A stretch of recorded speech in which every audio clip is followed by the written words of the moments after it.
What if a single decision could spark a war that would echo through eternity? This is the story of the Judgment of Paris, a fateful moment that set the world ablaze and laid the foundation for one of history's most legendary conflicts, the Trojan War. Our tale begins not on the battlefield, but at a wedding. The sea nymph Thetis and the mortal king Peleus were celebrating their union, and the gods themselves were in attendance.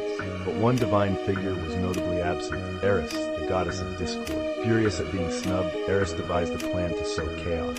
She hurled a golden apple into the celebration, inscribed with 3 tantalizing words, "To the fairest." 3 goddesses immediately laid claim to the prize. Hera, queen of the gods; Athena, goddess of wisdom and war; and Aphrodite, the goddess of love and beauty. None would yield. To resolve the dispute, Zeus, unwilling to choose, delegated the decision to a mortal, Paris, a young Trojan prince known for his beauty and his tragic destiny.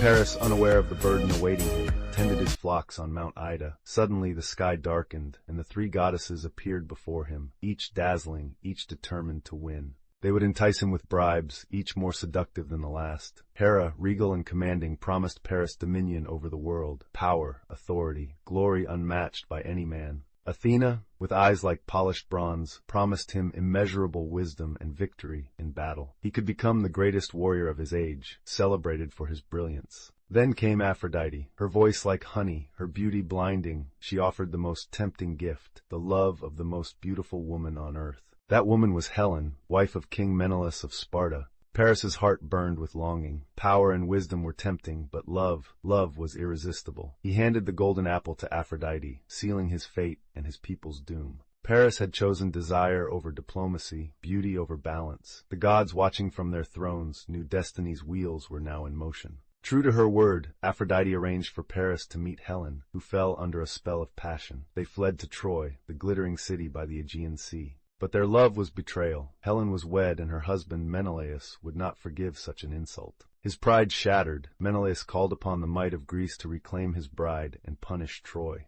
Thus began the gathering of the Greek armada, the cunning Odysseus, the fierce Achilles, the powerful Agamemnon, and 1,000 ships filled with warriors thirsting for vengeance. The winds howled as the fleet set sail, driven by rage, pride, and the gods' unseen hands. The golden sands of Troy would soon be soaked in blood. The Trojan War raged for 10 long years, a crucible of heroism, treachery, and tragedy. Walls that had stood for generations crumbled, friendships shattered. The gods descended from Olympus to meddle in mortal affairs. All of it, this saga of love, betrayal, and ruin, stemmed from one decision, the Judgment of Paris. In choosing beauty, Paris unknowingly chose the destruction of his world. His desire was the spark that ignited a war whose stories still burn bright today. The fall of Troy, the wrath of Achilles, the cunning of Odysseus, and the sorrow of Helen, all were woven into fate's tapestry because one man dared to judge the gods. Would you have chosen differently, or would you, like Paris, have reached for beauty and set the world aflame?